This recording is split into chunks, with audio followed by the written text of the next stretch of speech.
Ever since I saw the initial trailer for Emerald Fennell's adaptation of Wuthering Heights last year and saw people's negative reactions to it, I was super excited to get on the hate train for this movie and even read the original 1847 novel by Emily Bronte in preparation.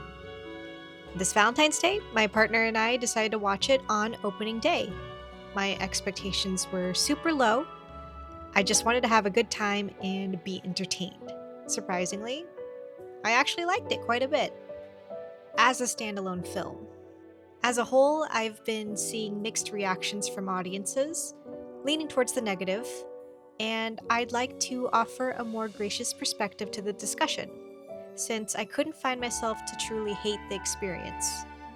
But don't worry, we'll address the elephant in the room regarding the casting and original book themes soon. For my general thoughts, all in all, I thought the set designs were beautiful, as well as the bizarre costume choices. The visual style really reminded me of the movie Poor Things by Yorgos Lanthimos, ultimately helping separate itself as a loosely inspired adaptation. As a quick side note, I would say Poor Things is even raunchier than this movie, so take that as you will. Holistically, this movie feels like a surreal daydream with some gothic elements sprinkled in. And I feel it doesn't take itself too seriously and really leans into the spectacle. You have some cheeky on the nose symbolism in moments like Edgar riding on a white horse like a noble knight, and Heathcliff riding off like a lone cowboy.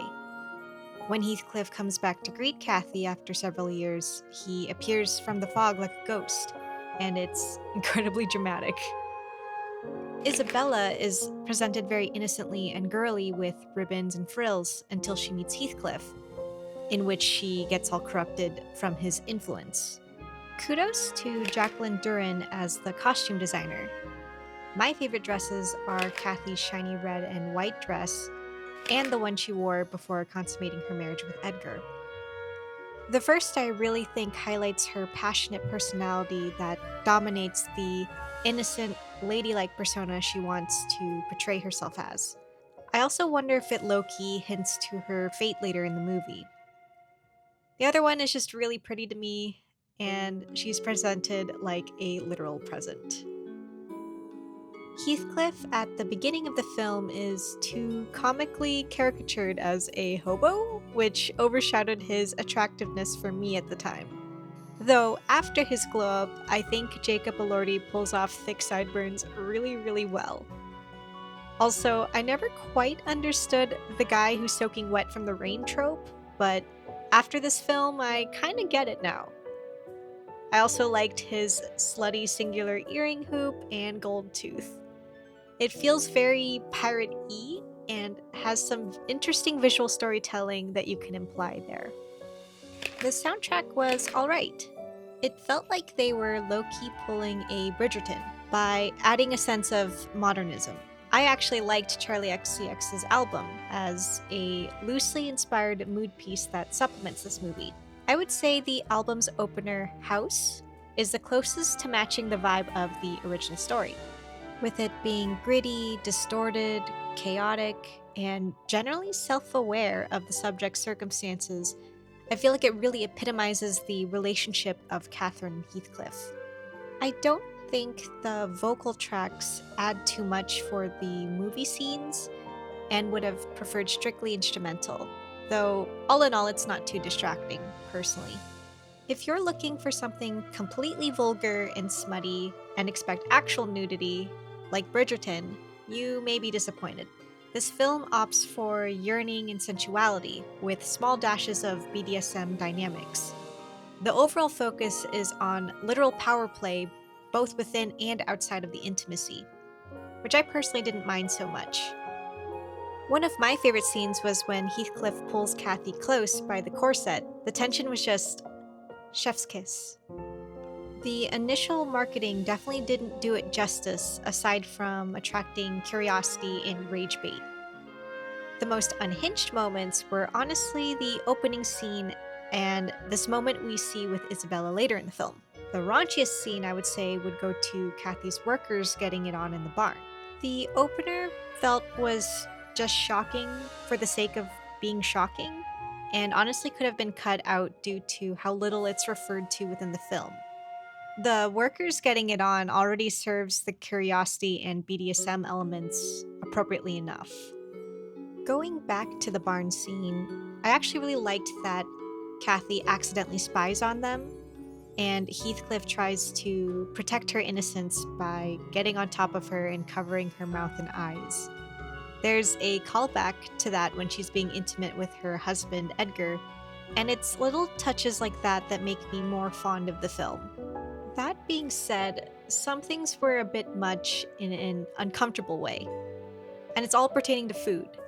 There was one moment where Heathcliff fingers some egg yolks and looks directly at the screen, and my partner and I had to just look away, cringe laughing because it was held for way too long. There was another moment with Kathy staring at her maids slapping dough and getting all hot and bothered, which really reminded me of the donut daddy guy. One thing I've been seeing criticism for, which I feel is actually a compliment, is that Heathcliff and Kathy are not very likable characters, which is honestly a kudos to Emerald Fennell, since that is exactly how they're supposed to be based on the book. This is probably a good spot to segue into general story stuff. I will be talking about details from the book and movie throughout the video, since there are some thoughts I'd like to share. So here is your official warning from here on out. If I were to describe the original book's vibe, it's like a mix between a reality TV show and drama. A train wreck you can't look away from. The events of the story is even narrated by Nellie, the maid, to an external party, a tenant who is visiting Wuthering Heights temporarily, and is curious about his landlord, Heathcliff. He's so into the gossip and tea that he keeps coming back to hear more. The basic premise centers around the Earnshaw family, a father and his son, Hindley, and daughter, Catherine. One day, Mr. Earnshaw randomly brings home an orphan, Heathcliff, and wants to raise the boy as his own. To address the elephant in the room, yes, Heathcliff is directly described as darker-skinned and possibly of Romani or Lascar descent. Intentionally ambiguous, the racism permeates throughout the entirety of the novel, in which Hindley in particular treats him terribly and like a slave once Mr. Earnshaw dies. The Lintons, once they move into Thrushcross Grange, also treat him unkindly and discriminate against his complexion and overall manners. Despite Catherine and Heathcliff being extremely close, wandering and playing at the moors for hours upon hours, Catherine ultimately offends him by her preference to marry Edgar Linton due to his status, in spite of believing they are literal soulmates. This is where the romanticized line, "Whatever our souls are made of, is mine are the same." The discrimination, classism, and betrayal of love are what ultimately drive Heathcliff to leave for a couple years and come back to exact revenge. Biding his time, he buys Wuthering Heights from Hindley and tries to raise his own son against him. He marries Isabella, Kathy's sister-in-law, to hurt her and gain access to the Lintons' estate, and treats her abusively. When Kathy dies of heartbreak, he makes the second generation of children miserable. Eventually, he becomes mad and runs out of will to live when he sees himself and Kathy in the new love of the next generation. The timeline takes almost 20 years after her death. All in all, it's a story of generational trauma, revenge, and warped love turning into toxic obsession. A tragedy that could have been avoided if Catherine and Heathcliff just got together. But since they were both miserable with their choices, they had to make everyone around them miserable too. Both characters are not very likable or noble at all. Catherine would have a tendency to bully Nellie and Isabella and throw temper tantrums.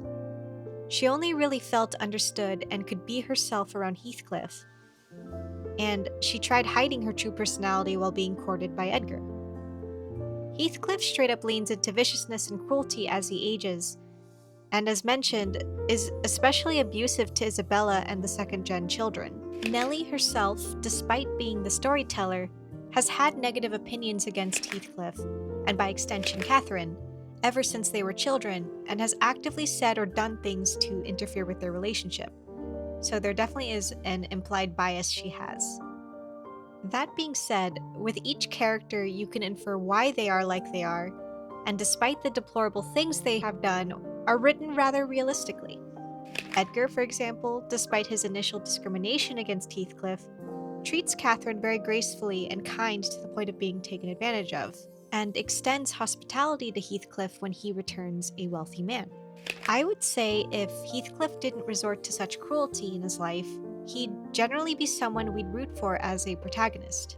An important thing to really note is that Catherine and Heathcliff, as far as we know from the literal text, weren't able to explore any intimacy aside from a parting kiss and embrace as Catherine dies. Anything Heathcliff does to her after she dies doesn't really count, in my opinion.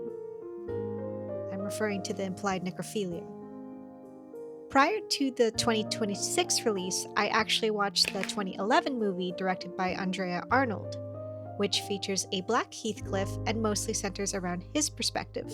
I think it was very well done and would recommend a watch if you want something closer to the feel of the book, but different from a literal adaptation. I do plan to watch some of the other films in the future, so let me know what you guys have liked and watched in the comments below. The 2026 movie opts to focus more on a fanficky what if scenario, as in, what if Heathcliff and Catherine had a bit more moments together before her death? I honestly wish they were able to squeeze in some non sexual, personal moments after their reunion. We mostly see a montage of them hooking up, which was fine, but I wanted a bit more. Either a longer intimate scene or them conversing to emphasize their overall bond alongside their sexual compatibility. I really liked the general interactions and childish antics they had prior to the time skip and wanted to see more of that.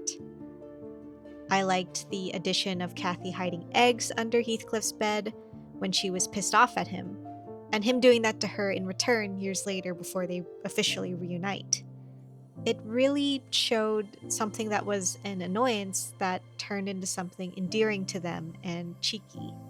As far as I can recall, since the story is narrated by Nellie in the novel, we don't really see what Kathy and Heathcliff do when they go off in the moors and spend time together.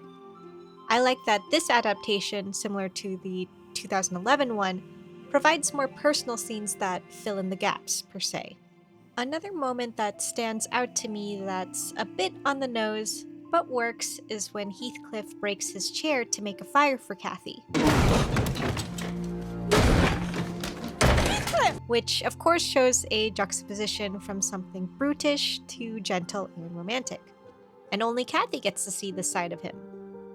We also see some other general romantic gestures, such as him taking beatings from Mr. Earnshaw for her and covering her eyes in the rain. After the time skip, my favorite scene is when Catherine bullies Isabella in front of Heathcliff. It's almost exactly the vibe I imagined from the book, and I loved the amused expression Heathcliff has towards Catherine acting catty. He's literally turned on by her meanness, which really exemplifies how awful they both are. Some general changes in the movie: they took off Catherine's brother Hindley and merged some aspects of his character with Mr. Earnshaw, such as the abuse, drinking, and gambling, which ultimately is fine since Fennell wanted to focus more on the relationship between Catherine and Heathcliff. It's a no-no as a proper adaptation, though, since a big portion of the book showcases the dynamic of all three of them. They also made Edgar and Isabella unrelated, opting to have Isabella be Edgar's ward instead. I'm wondering if it's due to the casting decisions, with both Nellie and Edgar being casted by actors that are people of color. I think Fennell may have purposely lent into the lack of colorism in this movie's world, which unfortunately does a huge disservice in paying homage to the book. Nellie's background in the movie is revamped from being just a maid to being an illegitimate child to a parent of noble blood. I didn't think that this was very necessary because in the book, which they thankfully included in the movie, Nellie was a friend to basically everyone growing up and treated equally well until they came of age and she had to perform her duties as a servant. So the resentment is already implied.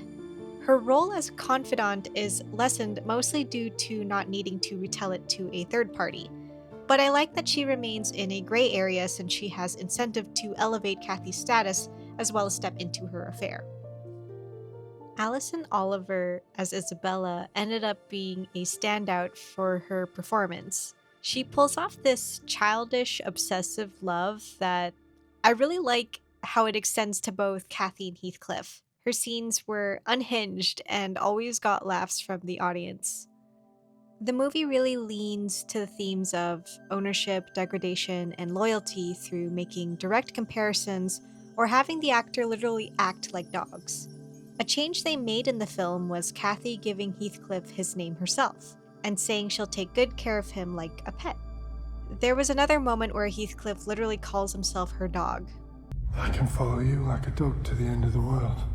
I like that they kept Kathy's overall immaturity and jealousy, even expanding upon it in some extra moments. Margot Robbie does play that side really well, but I'd agree with the general sentiments from the public that she may have been a bit too old for the role, since Kathy is supposed to have been 18 when she passes away. Edgar in this adaptation stays mostly true to the spirit of the book. I would say Kathy and Heathcliff's dismissal and abuse of his good nature is also another example of why they're terrible people. Casting choice aside, I think Jacob Elordi played his part pretty well, especially after the time skip. I absolutely enjoyed the subtle facial acting with festering jealousy and the overall smugness he portrays, which feels true to the character. That being said, it may have been because I saw how he acted as the creature in Frankenstein that I think his eyes and overall demeanor is just a tad too kind and gentle to pull off the cruelty and darkness successfully that I expect from Heathcliff as a character. Not have been, or they would respond! I've seen people talk about the lack of chemistry between the two leads, and it's tough to say. Honestly, they're both great actors, and they were generally serviceable in this movie. But I understand them lacking that je ne sais quoi. Isabella has a shocking moment where she barks and is chained willingly by Heathcliff like a dog. Speaking of which, before they eloped, I genuinely was wondering if they would add the book scene of Heathcliff hanging Isabella's dog. It's crazy that the 2011 movie even added that, as well as the necrophilia. They opted not to, though, again softening Heathcliff's cruelty. If I remember right, in the book he truly disrespects Isabella due to her still being willing to marry him for that cruel action. In the movie, they brought back some autonomy to Isabella by having him ask her multiple times for permission to be used by him exclusively to hurt Kathy, and he directly waits for verbal permission from her.